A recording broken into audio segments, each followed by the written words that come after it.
week in racing. It's time to recap it.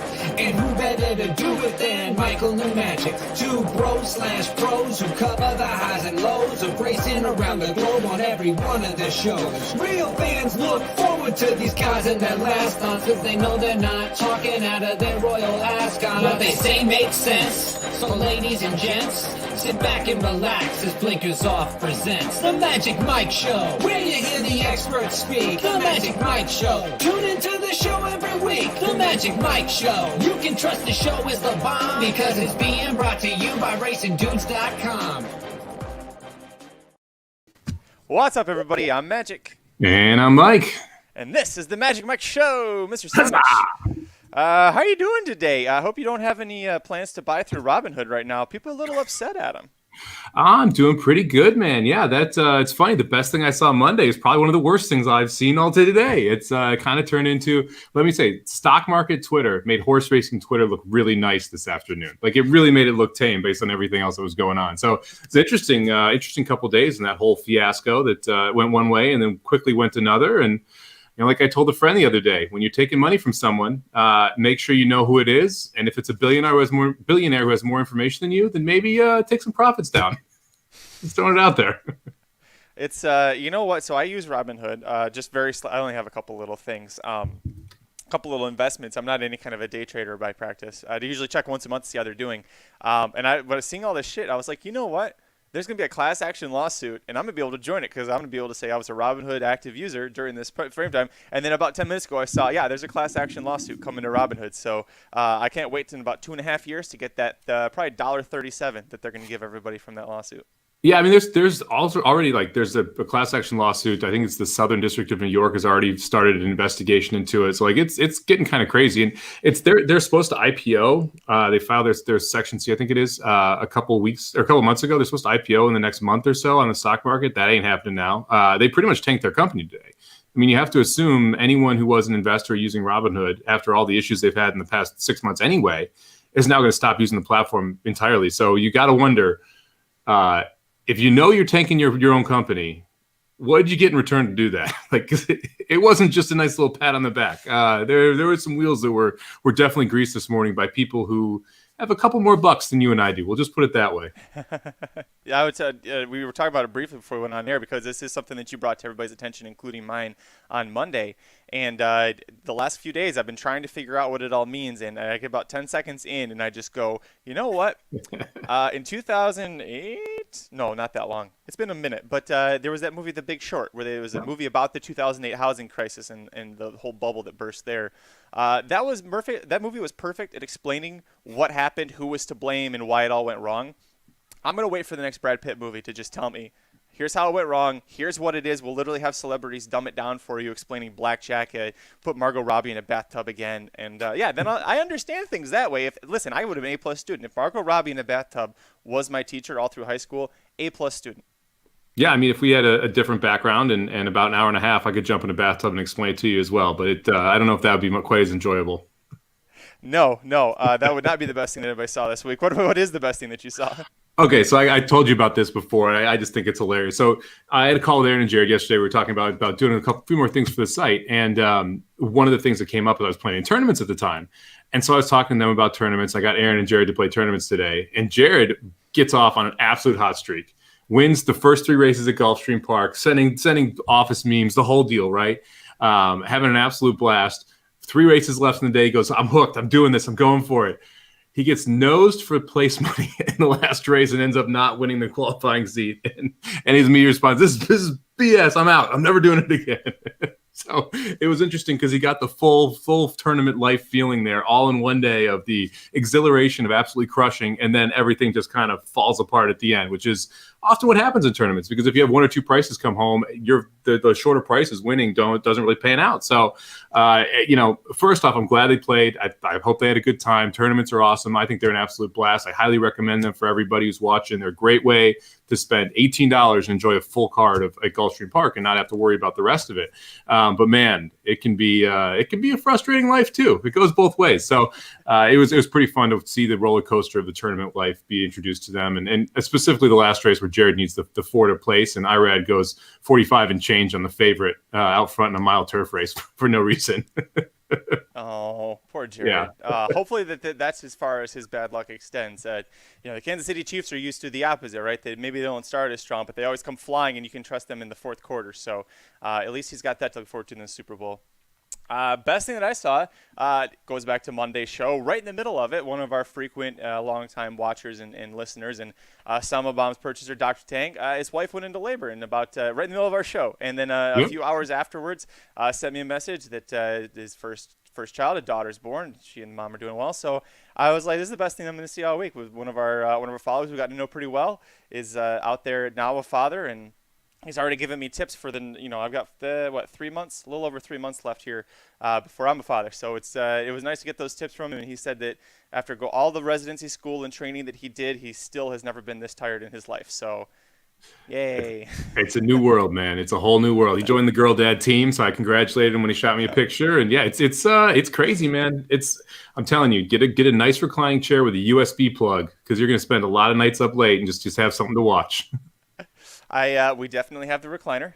It's because the nursery isn't finished yet. It's sitting in the living room, and so it's now almost has a permanent fixture right in front of the television. So Mrs. Magic has been getting a lot of use. She's breaking it in. She's getting the most comfortable spot, getting the right movements and everything to get settled into that thing, so that we're ready for it. So yeah, it's exciting stuff. So congrats to Dr. Tang, his wife, and their lovely new daughter. On today's show, Mike, we're going back to Sam Houston. This is the biggest day of the year for them. We're looking at Sunday, January 31st. Tons of stakes action. We are covering the late pick 4 sequence, which is all stakes, 2 of them graded. These races are crazy. I mean, even the turf sprint stakes that we didn't cover in this one, it's earlier in the card. We'll talk about that real briefly, because I know Dennis had asked us about it right before we went live. That could have been a Gulfstream Park turf sprint stakes. I mean, there are some damn good horses. I'm excited to talk about them. Yeah, that's what's cool about this day, is that you think about Sam Houston, and you're like, well, I don't know any of the horses there. I guarantee you know the horses there. I mean, it's pretty crazy when you go through these fields, how many horses that come up that you've seen run at Gulfstream Park, at Saratoga, at Keeneland, at Churchill, all over the place. And so it's fun when you get these type of fields together. And obviously, we talk about the 12% takeout. Huge reason why we pumped Sam Houston, because when you have these type of fields, which are large fields in competitive races, and you got a low takeout, you got a shot at hitting some pretty decent scores, especially in the size of pools that we're expecting on Sunday evening. Yeah, let's get into it, Mike. Riders up.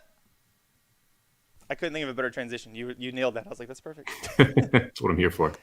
All right, race 7. Add it. Okay.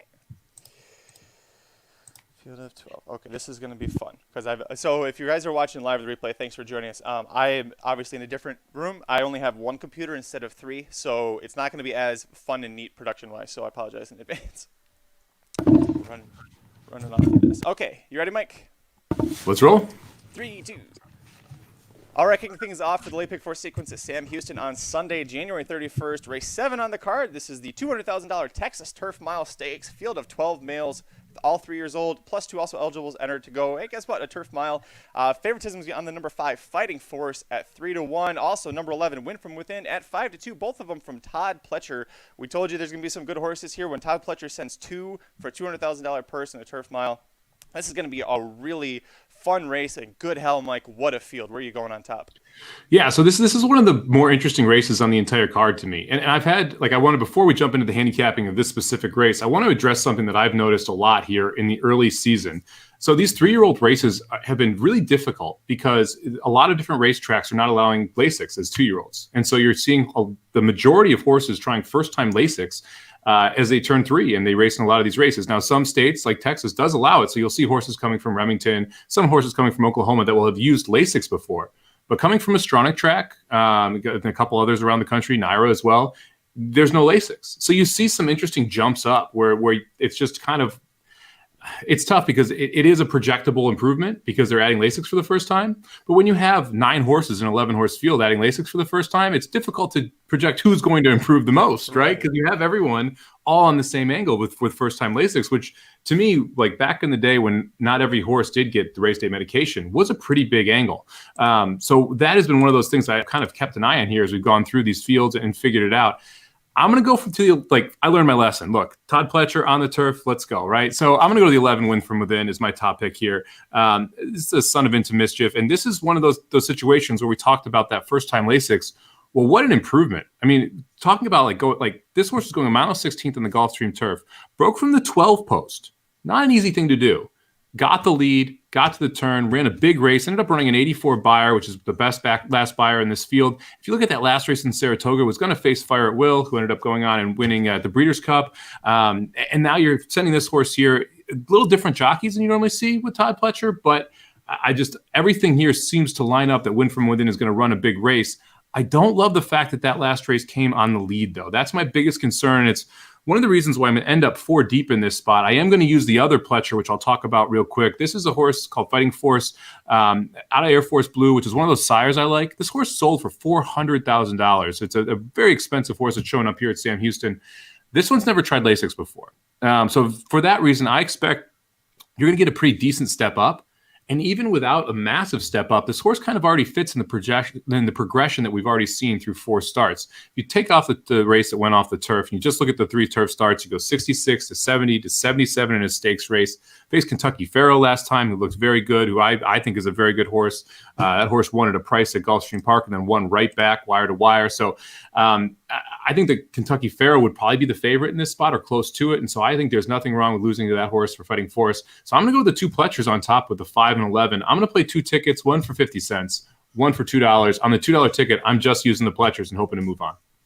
Well, and to build off of that, I use both the Pletchers as well. Kentucky Pharaoh's favored in the Kitten's Joy Stakes this Saturday at Gulfstream Park, which they put early in the card because he looks like a standout on paper there. So definitely one to watch there.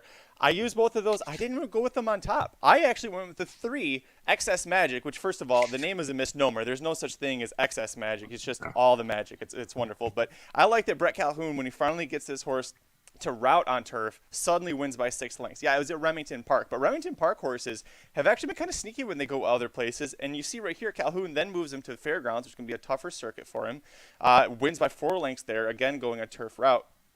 Those were 7.5. We're getting an extra half of a furlong. I don't think that's an issue here. I love this horse. Has a lot of tactical speed. He's going to be able to sit really close under Miguel Mena, who was aboard him last time. He'll be able to play the break. Does he want to go forward? Does he want to sit back and stalk a little bit? And he should get first run on whoever ends up being the leader here. And I don't think there's enough pace in here that there's someone who could really get away on a runaway lead. There's maybe one horse that possibly could, but I don't think that horse really has that much of a chance with Excess Magic in here. So I definitely used him on top. He did not make your ticket. I'm curious to hear why. I looked at the 3 and the 4, and when I looked at the 3 and considered the 3, the 1 and the 3 were kind of the last 2 off my ticket here. When I was looking at this 3 horse, I got to the point where if I'm going to include the 3, I almost felt like I had to include the 4. And then I look at those fractions last time out, and it's a little bit of a mess of a race. I mean, if you look at how they kind of ran it, 25 first quarter, then they went the second quarter in 23 and change. They went the third quarter in 26, and they came home in 25 and change. And these 2 horses were forwardly placed through all of that and never really, there just wasn't that much shuffling. And so I kind of question how good that last race was. And then I look at the Beyer where the winner gets an 82 and second place gets a 74. And I kind of question whether or not that's a legit 82 because of that as well. I mean, if this is what we were beating and we got these fractions that they came home in 51 seconds, that ain't good. So because of that, I'm a little concerned about the 3 and the 4 together. And I couldn't get myself to play the 3 without playing the 4. And I didn't think the 4 had a shot. And so because of that, they both ended up missing the ticket. Not to be the guy that's going to correct you with math, because we know that usually doesn't end well, but he actually came home in 17 and 3 in that last race because they're going 7.5, which means that he went sub 6 seconds for each of those half furlongs. So I actually think that that's a pretty good time. Fair point. I'm still not going to use him. I was trying to do the math and I was like, wow, that's really bad. But then I was like, no, that's not okay. I'm still not going to use him because of that 114. I mean, that to me was where it just kind of becomes a problem. Anytime I see a horse go 114, it's not something I want any part of. That's fair. So you mentioned him. I'll jump in real quick. You mentioned the 1 was the other one you're looking at. Lucky, he is the other one that I used. And Dennis, I'm going to apologize because Dennis, before I even said my ticket, says, I think 13511 is where you go. Dennis, I'm so sorry that you agree with me in step here. This horse was not doing well on dirt. Mark Casse kept trying. Clearly, we thought this horse was going to be a route because debuted sprinting and then route after that. Tried putting him on the turf 2 back at Fairgrounds. Gets rained off. Keeps him in anyways. Then he finally gets him on the turf, and look what happens. That form goes from mid to low 50s Beyers to 74. That was his first time wearing blinkers. So now I'm getting second time on the turf. Second time on blinkers. Declan Carroll is one of Mark Cassie's favorite jockeys to use. He's very confident in his abilities, and he's going from maiden special weight into a stakes race. So it's not just first time winners, but he's going up against some stakes horses here. I did did some research. Mark Cassie, 17% strike rate with a positive ROI when he takes a maiden special weight winner and goes straight into a non-graded stake. So I like those angles, but really what sold me on this, Mike, I watched that replay because I was like, wow, he was really far back, and for him to close like that, did the pace just fall apart? Was it because Fairgrounds has that long stretch? No, he was like 8 wide halfway through that far turn. And he came off that turn, and the jockey hadn't hit him yet, and he was just motoring, and that son of a gun was freaking gone. Now, he got a little green in the stretch, which is why he's going to be the last horse that I use in the ticket here. I'm not so confident he's not going to cause some trouble in this race, but the way that he ran against a 14-horse field to come from last when he got pinched back was very impressive to me, so I'm going to use him. Yeah, I mean, if you go back and look at the race, there's 3 next out winners from that race too. So, I mean, that race actually played out pretty well when you look at who else was in that race. So, I don't like the one was just. It was just the casualty, to be honest, on the cutting room floor. I mean, I thought that the horse has a decent shot. I don't love the rail draw. I'm concerned the horse might want a little bit longer, like that a mile might be short against this caliber of horse, that a mile and 16th or mile and 8th might be what the horse ends up wanting to go because of that style, the running style that it has. So there's enough there for me that I'm going to play against it and hope that this isn't the one that beats me. I do kind of like a couple prices here. I went to the 6-horse Harlan Estate. This horse is coming in from California, and this is one of the horses that didn't have Lasix through its first 4 starts. Additionally, the lowest weight this horse has carried is 120 pounds. We're adding Lasix, cutting back to 125, getting Ruben up, and this is one of the few horses coming in from California. I think all of those are positives, to be honest with you. Yes, I don't like the California horses against the New York horses, but when I have a bunch of different angles that I think could step that horse forward, I'm going to take a swing, especially when I'm getting 10-1. So I think this horse has a legitimate chance to improve. And if you look at the maiden breaking score with the 69 buyer going 135-3 over the Santa Anita turf, I think that 6 could run a big race if we can just improve off of that. Cantheros is one of those sires that I like, both dirt or turf. I'm not sure why Peter Urton sends this horse to Houston if he doesn't think the horse is going to fire. It's just not a normal move from the Urton barn. Yeah, I'm not sure that he's coming. I texted Ruben Monday afternoon. I said, hey, I saw that you're going to be at Sam Houston riding. He said, I don't know if Peter's sending the horse. And I said, oh, well, let me know if you'd end up going. He hasn't texted me back yet. So that's a question mark. But assuming he runs, you're going to use him. And I think that you're using first-time lace angle. He's coming from California. I mean, that was a good field that he faced in the Cecil B. DeMille. Time to develop. And I'm with you. I like Cantheros. And it's Ruben. I mean, Ruben at a price. If this race was the finale, I'd probably use him. Yep. So I mean, we'll find out if this horse goes. If not, the 1 horse is going to be the next onto my ticket. The last horse I'm going to use in this spot is a 7-horse, Red and Wild, and this is one of those horses where I think this is kind of the unknown factor. If this horse takes to the turf, then this horse is really dangerous in my mind, and that's the one main question here. Now the trainer is 1 for 6, first time on the turf, so has been some success there. You've got a 71 and 77 buyers. I think it's interesting that they actually took Lasix off this horse last time, and we're continuing to do that. And the other part of this is like this horse wanted to be more forwardly placed in the last 2 races. Don't judge this horse too harshly, right? The Springboard Mile had a kind of a meltdown type of race when Senor Buscador just kind of came up and popped by everybody. The horse was within a length of the lead at the top of the stretch. And then if you look at the Lecomte, the horse just got ran away from, and it was really that simple. So I think this horse is dropping in, facing worse here, and we're switching surfaces for some reason. That surface switch gives you that step forward. We were losing some weight as well. I think the 7 could really upset at a 15-1 price. So I'm going to take a little bit of a swing with the 7 in the 6, but if the 6 is out, I'll move over to the 1. The 7 I looked at because I looked at this, I was like, Mike's going to use this horse. I just know he's going to try and use this horse. So I did some look on the pedigree. Bayard, 25% in turf sprints, 12% turf routes, and no turf stats whatsoever on the dam side going back to her Grand Dam. So I'm not using because I'm not sure that the horse will take to turf. But if you're like Mike, where there's this mystery horse, this is how Mike hits bombs sometimes, is you just take a chance. And if he's right about it, this horse, I think you're going to get more than 15-1. So for your reasoning, I don't hate it. It's not a horse that's making my ticket. Did you look at the 4 Invincibility? I went back and forth between him and the 1, and ultimately went with the 1 here. But Steve Asmussen is 15% on turf. But I was like, I wonder how he is at Sam Houston, because that's like, New York, Right. Kentucky, like the places where it's hard for him to win. That's probably hurting his stats. He's 26% on the Sam Houston turf in the last 5 years. So that's pretty damn good. Plus, it's American Pharoah. Why did you not use him? So what is his ROI on that 24%, 25%? Oh, give me 1 second. I can actually pull it up because I got the PPs right here. Okay, I'd be interested to know, just because I would guess it's going to be pretty short. Because if he's 15% and he's $1.16, I'm guessing his ROI is going to be pretty short at Sam Houston, because he has a lot of heavy favorites on this turf course.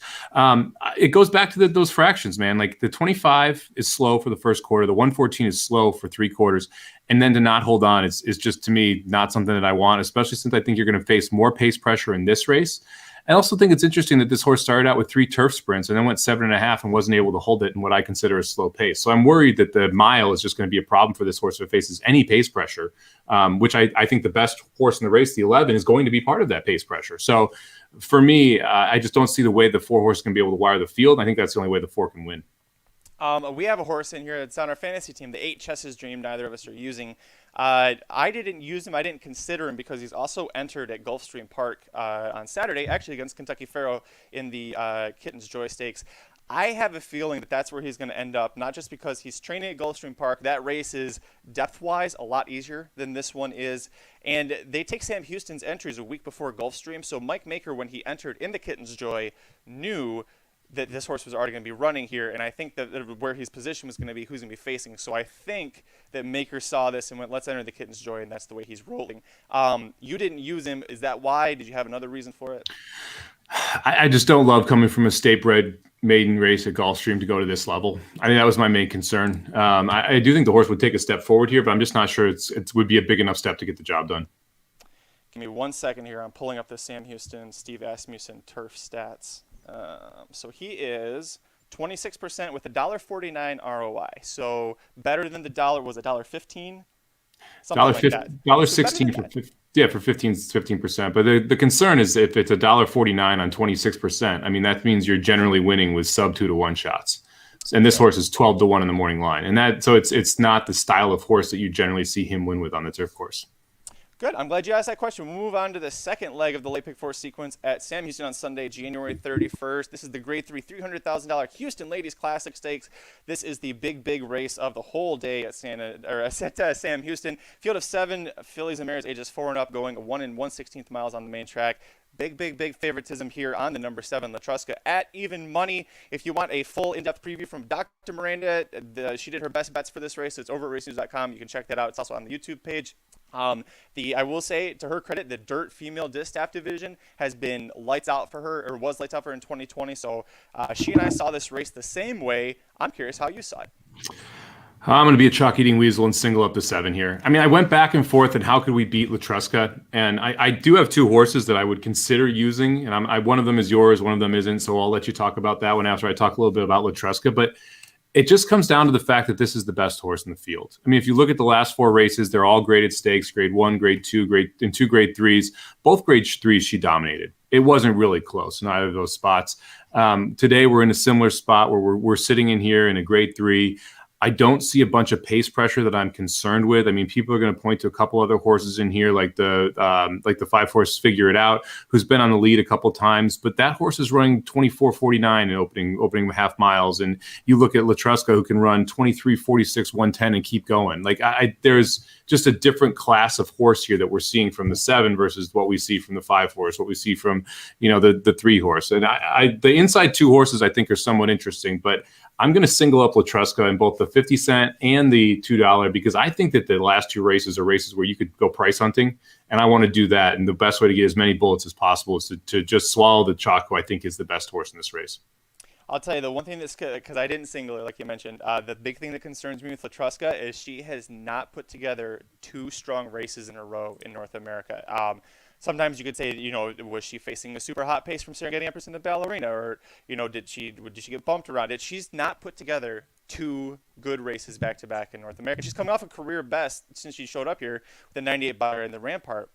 And so all of that is to say, I'm going to put her on top, but I think the two Jeweled Princess has got a legitimate chance here. First start at age 4. She's in top form. If you scratch out the Remington Park Oaks 3 races back, the reason for that is because 4 races back, when she got disqualified, Kenny McPeak, and this is all credit to Dr. Miranda because she pointed this out to me, Kenny McPeak tweeted a photo of Jeweled Princess's hoof, and it was scratched up, her back hoof, really bad. And his point was, I got disqualified when the horse that I was supposed to be interfering just did this to my horse. He runs her back real fast in 3 weeks, doesn't really give her time to heal, and he admitted afterwards she wasn't fully healed from that scratch. So if you scratch out the Remington Park Oaks, you have a maiden breaking victory, optional claimer, optional claimer, optional claimer, wins this stakes race, and every time the Beyer speed figures keep going up. She should be racing right behind the pace, which would be Latruska, maybe the 1 Motion to Motion. Maybe the 5 is going to be up there as well. But if Latruska cannot put together 2 solid races in a row, I think that this is the most likely winner. And we're getting Reylu Gutierrez at 8-1. We talked last time about Sam Houston, Mike. Reylu Gutierrez at this field, at this track, is one of the kings here. So you've got to respect him on an 8-1 horse. Yeah, you do. But on this specific day, he's getting competition coming in too. I mean, This is going to be one of the tougher jockey days that you're going to see at Sam Houston just because of the purse sizes. Same with the trainers that are coming in. You're seeing a lot of maker horses. Obviously, Asmussen generally has horses here, but this is Fasto Gutierrez's first horse, and so you're seeing horses come in and jockeys come in specifically because of the purses. I'm worried that this is just over Jeweled Princess's head. I mean, that's my main concern here because we have never tested this horse from a class perspective. Yes, there was the Remington Park Oaks. I don't think is necessarily a fair, a true showing of her talent, but she also faced a weak grade 3 field there and wasn't close, and she was 10-1 in that spot. And so for me, there's just enough concern there that I'm not convinced she's going to be able to take a big enough step forward against this level of class. To put it all together. And I think she's going to have to take a pretty significant step forward to be able to get around it. But I think that the 7 here is head and shoulders above a horse like the 2. And there's just a general class issue with the 2. You mentioned the 1 horse Motion to Motion. Mm-hmm. This is the one that really intrigued me. This is going to be the first start off the layoff in a 5-year-old season. It's the first start in the Steve Asmussen barn. And what caught my eye is back-to-back bullet workouts over this Sam Houston track. Mm-hmm. And that to me just kind of it brought me in there like, hey, maybe Motion to Motion, who does have the back class to test someone like the 7 Latruska, really likes this track. And if that is the case, and you see some speed from Motion to Motion, if she can put early pressure on the 7 or make the 7 use enough to get in the lead and then sit right outside her flank and get first run on her, I think Motion to Motion could cause some trouble for Latruska. So if I did use a second horse, I'd be going inside of the 1. But for me, I'm going to single up Latruska here just to be able to get coverage in other spots.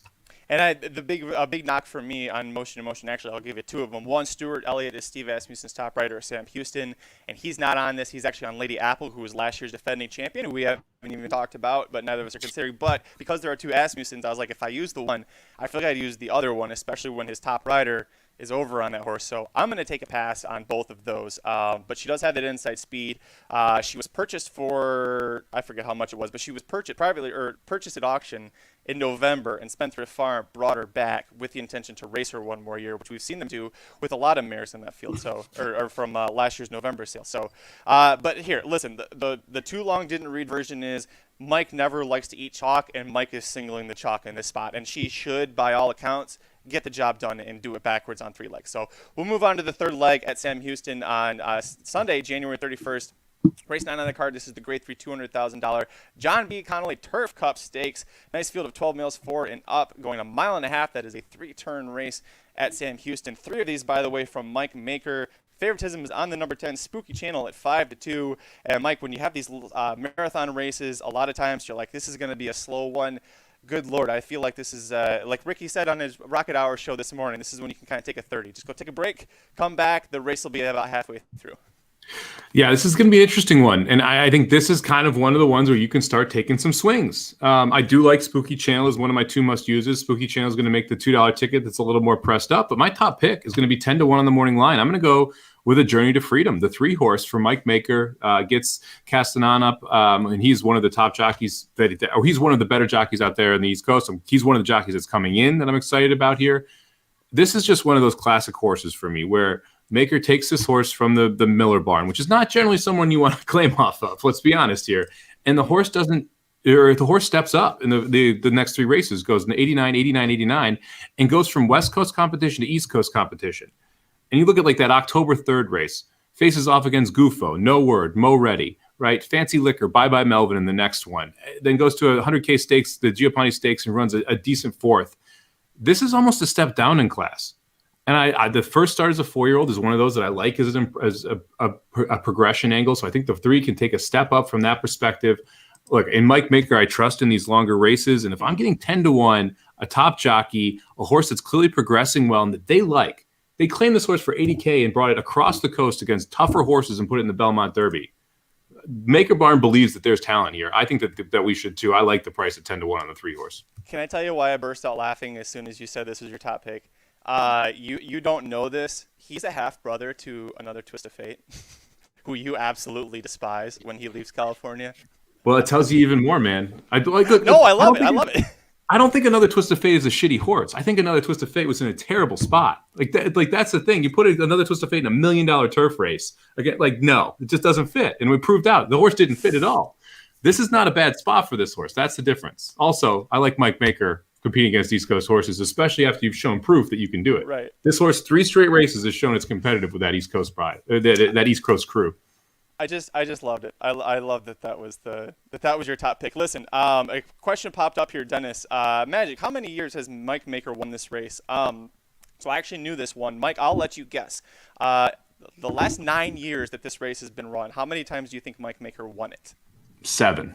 You are correct. Mike Maker has won 7 of the last 9 races of this, and that is why the only trainer I'm using, I'm going 3 deep, and I'm going Maker, mother effing Maker. I ended up putting the 6 horse, Marzo, another 10-1 Maker on top. This horse is extremely classy.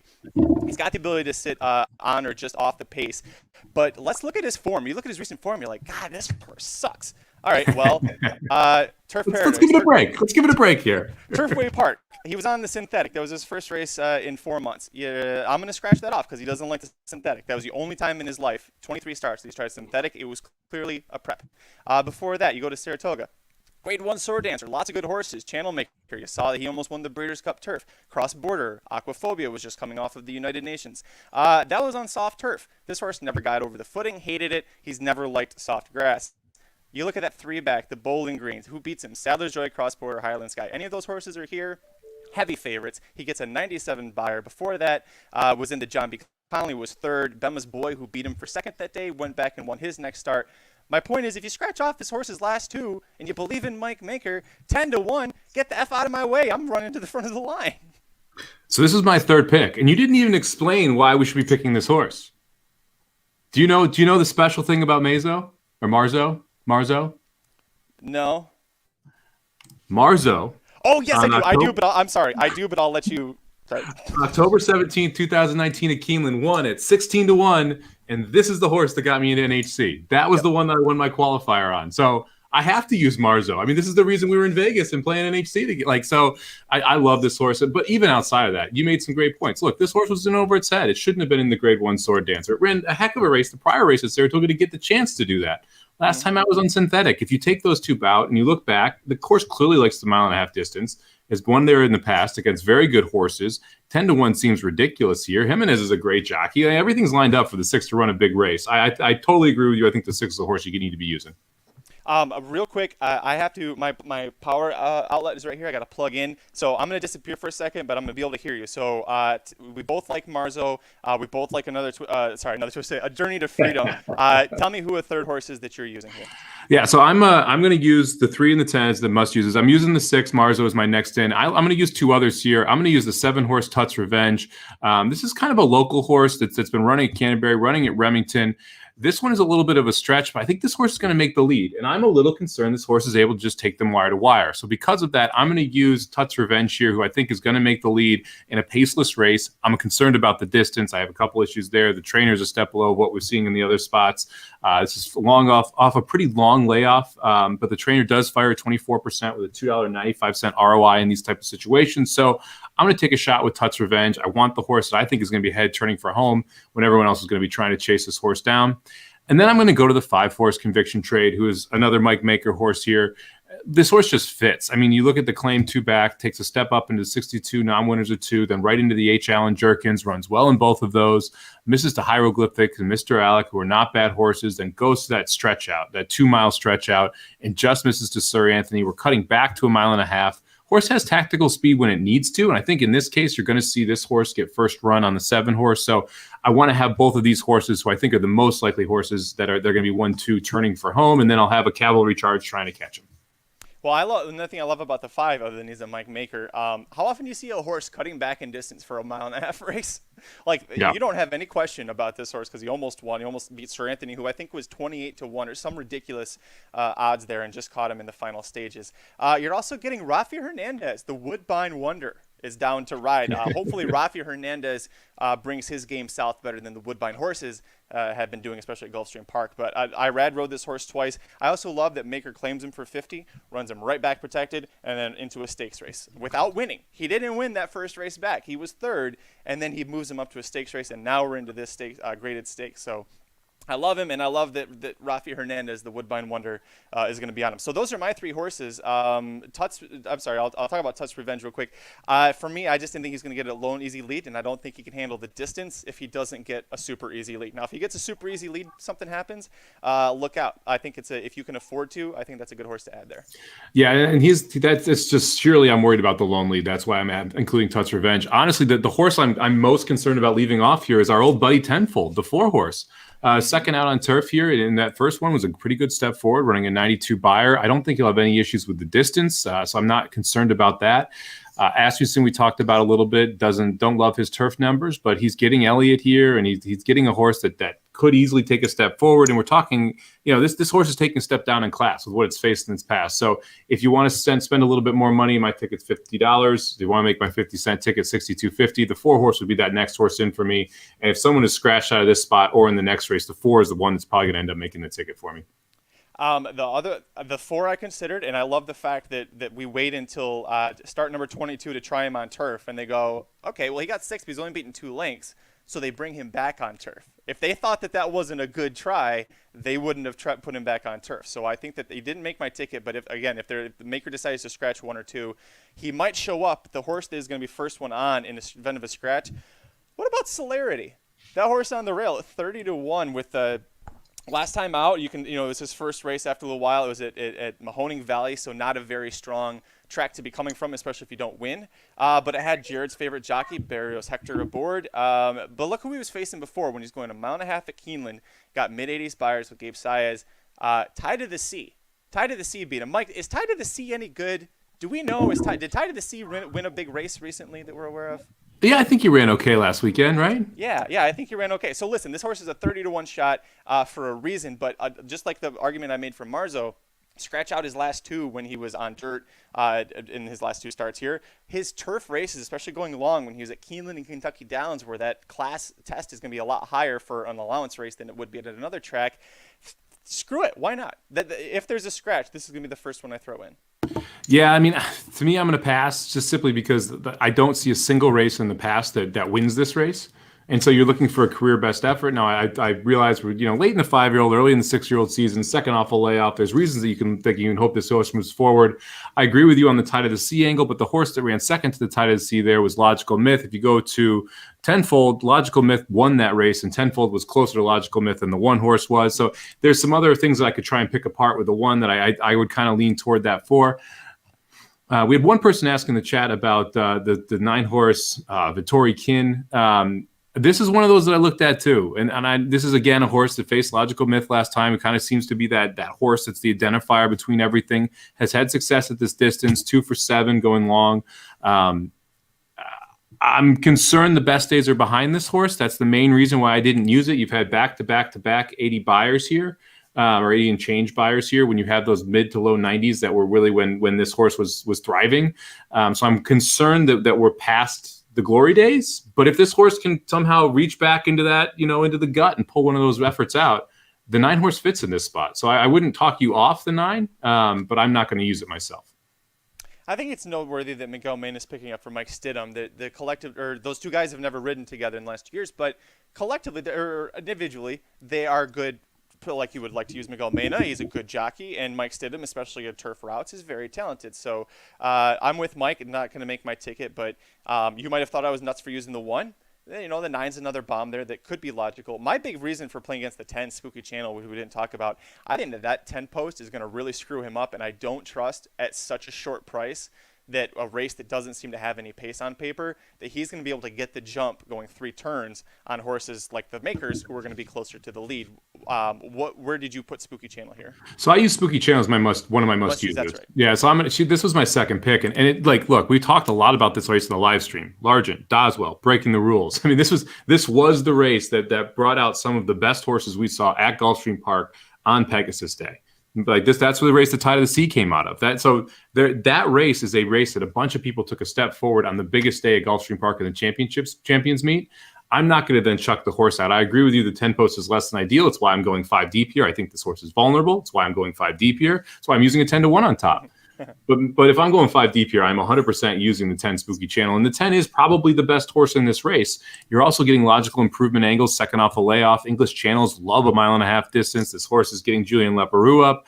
If this horse shows up, I'm scared of this horse. I think you have to be too. So I'm going to use Spooky Channel and the 3 horse, A Journey to Freedom in my $2 ticket. And then those are my top 2 picks in this spot. One other thing I forgot to mention, posts 9 through 12 at Sam Houston this meet, and turf routes 1 for 12. Another reason I'm playing against. But listen, that Spooky Channel is by far the classiest horse. So I'm just trying to take a shot against the price, and that usually doesn't end up well for me. We'll move on to the 4th and final leg of the late pick 4 sequence at Sam Houston on Sunday, January 31st, of the $75,000 Jersey Lily Turf Stakes. You got a field of 11 fillies and mares 4 and up, going a mile and a 16th, coming out of the chute, just like at Del Mar. And your favorite on the rail, number 1, Catch a Bid at 7-5. First start for Joe Sharp. She was a $180,000 sale last November.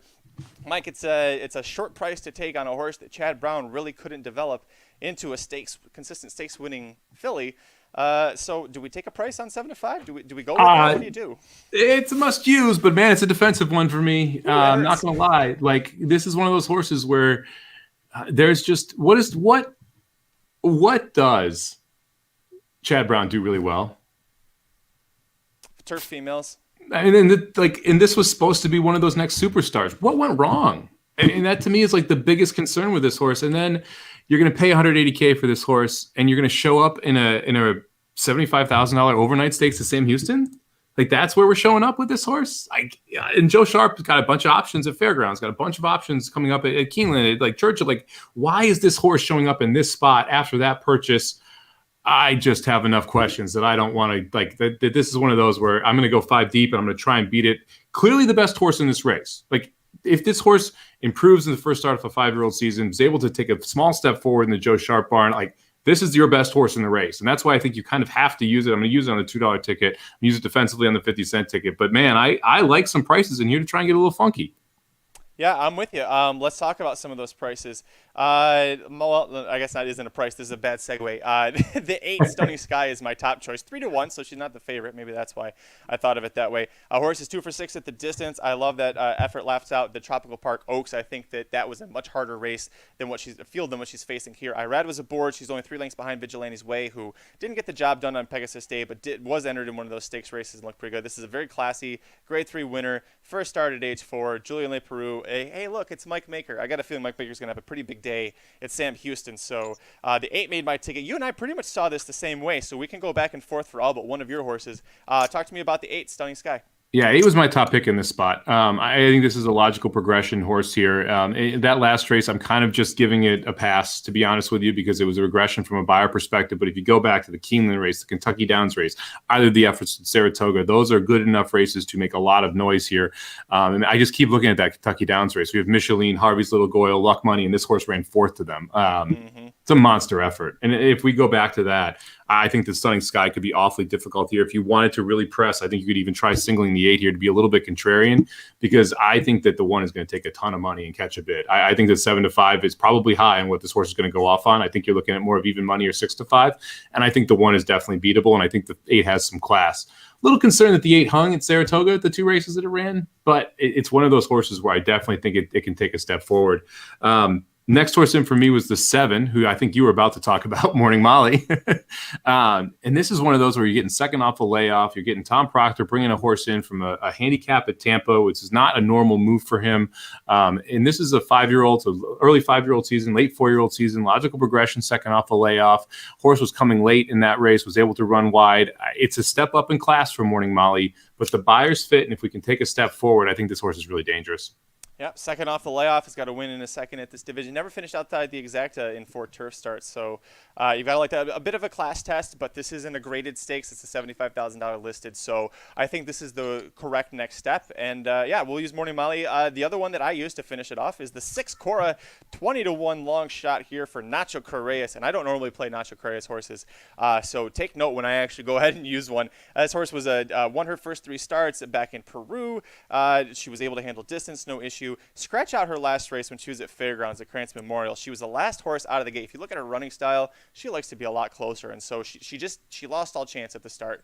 So I'm giving her a pass for that one. This is her 3rd start off the layoff, and it's important because she got her only American win thus far in 5 starts. 3rd off the layoff. Correas is going to get her raced into shape. Hopefully she can keep going after the 3rd start here. But again, we're getting Reylu Gutierrez aboard, so I'm definitely going to be trusting that Reylu's got a good mount here.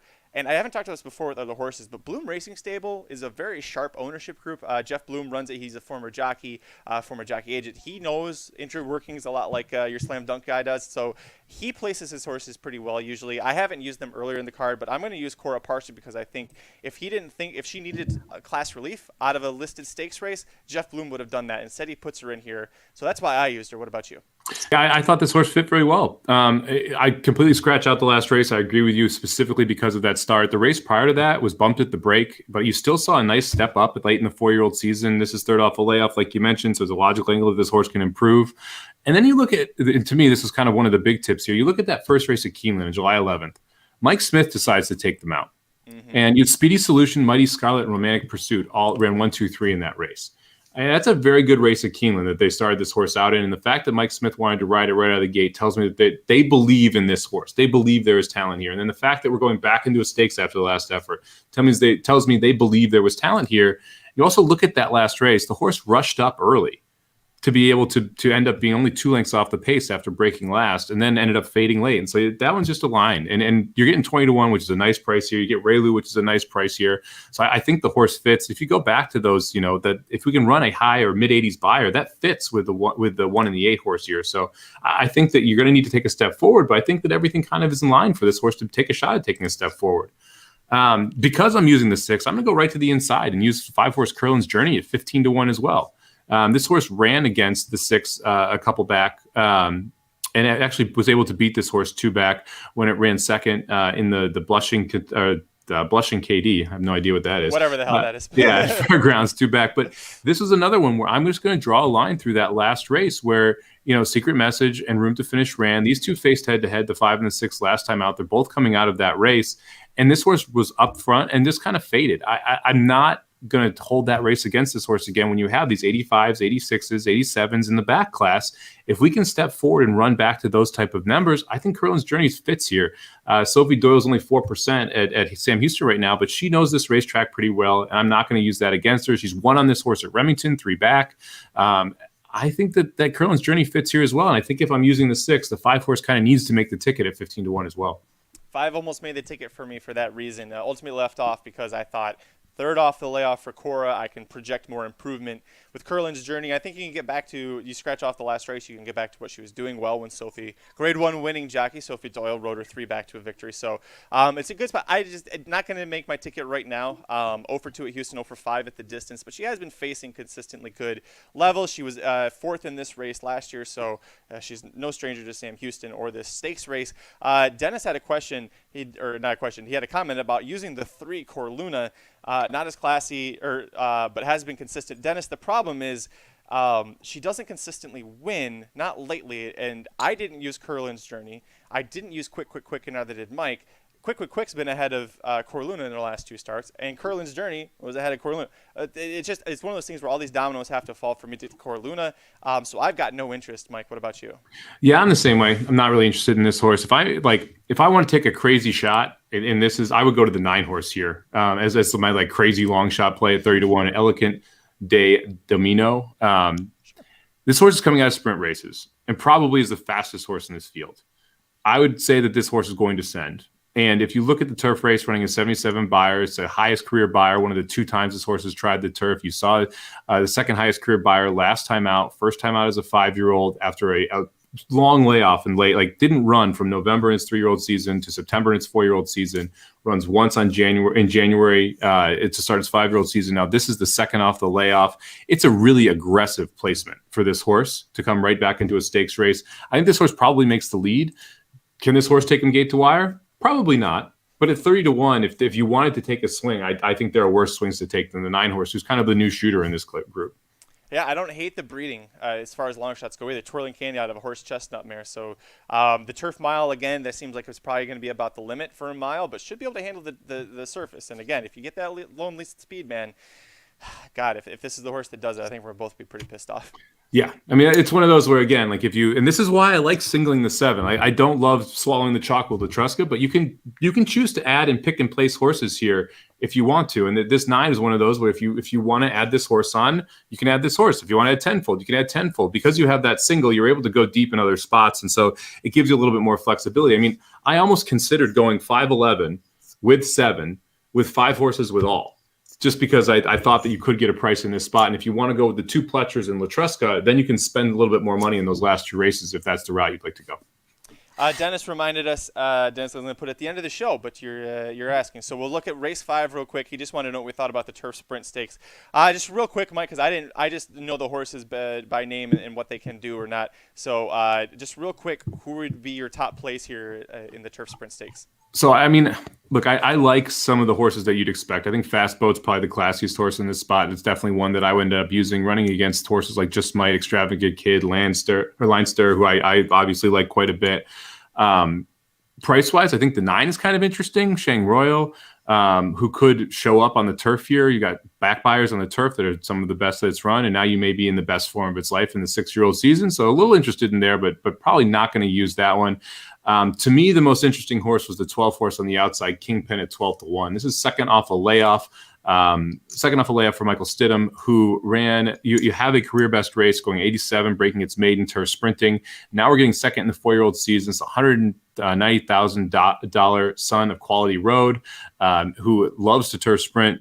4 races from their career, 2 wins, 1 second, 1 third. You're getting Deacon Carroll up and 12-1 odds. So, and has been able to win on the lead and win off the pace. And to me, showing that versatility, especially from the 12 post, is a big deal here. So I like Fast Boat. I like the 12 horse. I like Karatari as well, but I'll let you talk a little bit more about Karatari because I know your infatuation with that horse. I love me some Karatari. No, I know the owner pretty well. This is one of my. I've loved this horse for so long. He's very consistent. 11 for 16, hitting the board.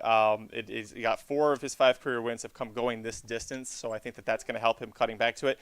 Hey, he hasn't always fired well off the layoff. You can look back at the allowance in May last year. It didn't do that well, but. Look at that last work, January 22nd, 4 furlongs, 48-2 around the dogs, which we've talked about before on the show. But if you don't know, to protect the turf course for race day, they put, or in this case, Paul Meadows, just to protect it in general, they put these orange pylons out, and you have to go the outer half of the track. And so a lot of times you don't see horses going very fast. You look back into his previous works there, he's going pretty methodical, but man, to go 48-2 when you're basically going 6 or 7 wide around the track the entire time. It's pretty impressive, and I know that his owner is expecting a big effort from him here. This is a salty spot, but he's faced a lot of these horses before. You look that he's faced Diamond Oops, Extravagant Kid, Leinster, Archidust, Texas Wedge, Fast Boat, Fire Crow. So he's used to facing these really talented turf sprinters, and he's always got a shot. And I think at 8-1, this is a good time to take a shot with him. Yeah, I would agree with you. I think the other players in here are also the 1 Mo Maverick, but I'm a little concerned about the trip the 1's going to get because the 1 is not fast enough to get the lead. And this is a 12 horse field with speed, so you're really going to have to do some weave in there because you're not going to be able to swing 6 wide and and win this race. So it's going to be a little bit of a trip trouble for Mo Maverick, who I do think is usable. Other sneaky horses, Fire Crow, who you mentioned here, only been on the turf twice, both times turf sprinting. Best finish was third, but that third was to Fast Boat and Texas Wedge, so no shame in that. One of the comments that I've seen on here is there was a dead rail that day as well, which was this horse made the lead going 21-3, 45 flat. So I think Fire Crow could be an interesting one as well, especially if the turf course is playing to speed. Dennis wants to know if we like the Broberg, the 8-7 cents off the claim. I don't. I'm starting to not like Broberg off a claim into a stakes race. It seems a little lofty for a horse that's just been traded around in the stakes or the claiming ranks pretty much his whole life. Did you have any thoughts on the 8?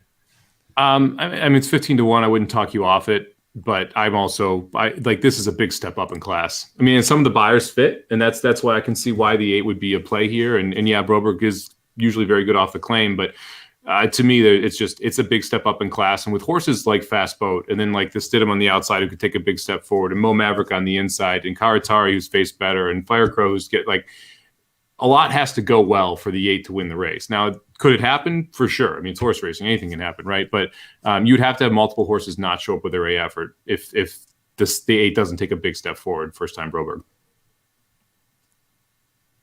All right, that's going to do with this episode of the Magic Mike Show. Thanks so much for joining Mike and I as we went through and talked about the late pick 4 sequence of Sam Houston on Sunday, January 31st. If you're watching us live on the replay, thanks for joining us. Look down below. We got the tickets right here. Mike, I'll go ahead and give mine out first for 50 cents.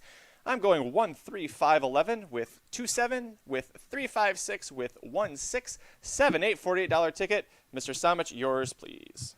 I'm going to go with the 5, 6, 7, 11 with 7 with 3, 5, 6, 10 with 1, 5, 6, 7, 8. That'll cost you $50 for 50 cents. And I'm going to play a $2 ticket, 5, 11 with 7 with 3, 10 with 1, 8. That'll cost you $16 for $2.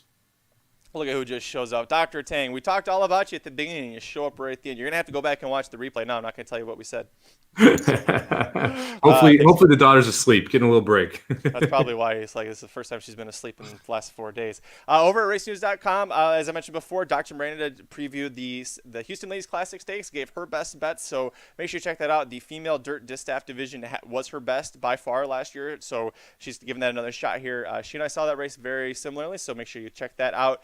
I'm sure we're going to be doing a lot of Sam Houston talk, at least on Twitter, maybe with a live show, a Friday, Saturday, Sunday. It's going to be a lot of excitement. So make sure you're following us on Twitter. I am at Chris Keller. He's at SummerBomb18. Number 1, number 8, corporate overlords are at racing_dudes. So pay attention to our Twitter, pay attention to the YouTube page. I'm sure we'll have a lot of fun happening this weekend. We don't have any football, Mike. We got to wait one more week for the Super Bowl. So what are you looking at this weekend if you got to scratch that betting itch away from horse racing? I mean, hockey, I guess. I mean, I can't handle basketball. I tried to handle basketball. I can't handle basketball. One of the really interesting things, so far in the NHL season, that after 2 weeks of the season, the over was 72%, but no goal scored in the first 9 minutes and 50 seconds of the first period was hitting at 64%. So what was happening is most of the goals were being scored in the second and third period, and the empty net goals have been up this season, which is also interesting. So if you're looking at two teams which have lower scoring averages, but you're seeing a 5.5 or 6 total, playing no goal in the first 9 minutes and 30 seconds is a good angle. And in-game overs have been very, very strong, because if you see that no goal early, then you get that in-game line down to 4.5 or 5, and those are flying way over. So if you have two teams that like to score but don't score a goal for the first minute or 10 minutes or so, that's a nice way to play the in-game overs. Very nice. I remember you talking about the first part about the overs being hitting at a very nice rate so far, and it makes sense that they didn't have any preseason. A lot of these players are joining teams for the first time, so they don't have time to gel on defense and really get into a rhythm. The empty netting goal thing is interesting to me, and as soon as you said it, I was like, okay, that makes sense, because there are only 49 games this year, so you have to be a lot more aggressive as a coach to try and win. So yep. A lot more empty net opportunity. You're pulling at 2 minutes to go instead of a minute and a half. So a lot of interesting things happening, especially with a 2-goal lead. So you're starting to see some teams pull with 5 minutes in the third period with down 2 goals, because they had, like you said, you have a shortened season. So each point matters even more, and you want to give yourself a chance to come back. So because of that, you're seeing a lot of situations where there's these empty net, or these late game 2 to 3 goals with an empty net. Because if, like, let's say you're down 2, you score 1, you're keeping the goalie pulled, they score an empty net, you leave it empty net, all of a sudden the overs just fly up. And so it's been crazy to see how many goals have been scored, specifically because teams really need to open up to try and get points late. The other thing that was super interesting is that you have this 72% overhitting. Because of COVID and how they're playing, you're playing the same teams in series of 2 or 4 games. So like the Blues played Las Vegas. They were scheduled to play Las Vegas again tonight because of COVID. That game's not happening. But in the second night of 2 teams playing back-to-back, the under hit 15 of the first 17 games when 72% of the overs for the full league was hitting. So that crazy differential. And it's because if you think about like playoff hockey, the teams know each other. They know their style. They understand what they need to stop. And they just saw it on the ice. The next night they come back out with the same referees as playing the same team. So that consistency creates unders versus creating overs. So I thought that was interesting as well. So if you see 2 teams playing on the second night of a back-to-back, lean toward the under. Well, also, and on to yes and that, let's say that the Red Wings and Blackhawks played and 7 goals get scored, and now they're going to play each other again 2 days later. The total might have gone from 5.5 to 6.5 because of how that game went, and a lot of people are going to be betting, oh well, look, they scored 7 goals last time. It'll happen again. So maybe the price is getting inflated for that second round, and then that's when you go over and then under with that. Yeah, that's crazy, man. This is fascinating. Additionally, you also, if there's 7 goals in a game, you're going to see a coach's focus on defense in that one day off, not offense. That's very true. And so you're going to talk more about their style and how you can stop them on the offensive side of the ice. And so all of these things add up toward the knowledge of how the other team plays, and that consistency is going to create unders. And so I've been playing a lot of those no goal in the first 9 minutes and 30 seconds in the second game of a back-to-back when 2 teams are playing. That's crazy. I love it. Back at racenews.com, we have the previews for the Robert B. Lewis Stakes, which is a Kentucky Derby prep at Santa Anita Park. That is on Saturday. Also, the Holy Bull Stakes at Gulfstream Park on Saturday. There's a couple Kentucky Oaks preps between Oaklawn and Gulfstream. Got you covered, man. Go to racenews.com. I got all the race previews there. They'll be up by later this evening. Aaron did a wonderful job with the Holy Bull field. You and I have Prime Factor. I haven't seen the morning line, but I'm guessing he's probably going to be favored in the Holy Bull. And I got to say, Mike, I do not miss all those times last year when Tiz the Law was about to run, and I got this sick feeling in my stomach because our whole season rests on one horse, and every time he's about to run, I'm like, if he doesn't win or look really damn good, our season's screwed, and we're going to hear so much shit from everybody because our draft was Prime Factor and Donkey's A, B, C, and D. So if Prime Factor just becomes Donkey E, we're in trouble. We're in trouble. We're in trouble. Yeah, we need Prime Factor to show up, so that'll be fun. And by the way, just another random thing in case anyone's interested. Tomorrow is the first day you can qualify for NHC 2022. So start the quest if anyone's out there. There's a $75 qualifier on horse players, and then there'll be another $160 qualifier on Sunday, I believe it is. And then there's also, if anyone wants to try and get in 2021, the last chance NHC qualifier is on February 13th. And that's a $500 tournament, but you qualify for $56 on horse players. And they're giving out 1 seat for NHC for every 20 people. So that's one of the best ones to get in all year if you're trying to get to NHC in August this year. Oh, man, I'm sad now because we should be getting ready for NHC this year. I know. You think about the fact that you and I were in Vegas, and then like a few weeks later, it's just like the whole world shuts down. Like we kind of missed that. We're about that close to it. That was my last real trip before all this went nuts. Same. Yeah. Oh, hell of a last trip. Good stuff. Yeah. Yeah. I had a good time. Hey, I had a great time with you and with everybody who was commenting and following and listening. Thank you so much for joining us. We'll be back on Monday. Make sure you tune in tomorrow morning, Friday. However you're watching us right now, you can tune in Friday morning, 8 a.m. Pacific, 11 a.m. Eastern. The Rocket Hour with Ricky and Aaron has been doing really great at Gulfstream Park, so check them out. We'll see you guys on Monday. Until next time, I'm Magic. And I'm Mike. Good luck this weekend. The Magic Mike Show, where you hear the experts speak. The Magic Mike Show. Tune into the show every week. The Magic Mike Show. You can trust the show is the bomb because it's being brought to you by RacingDudes.com.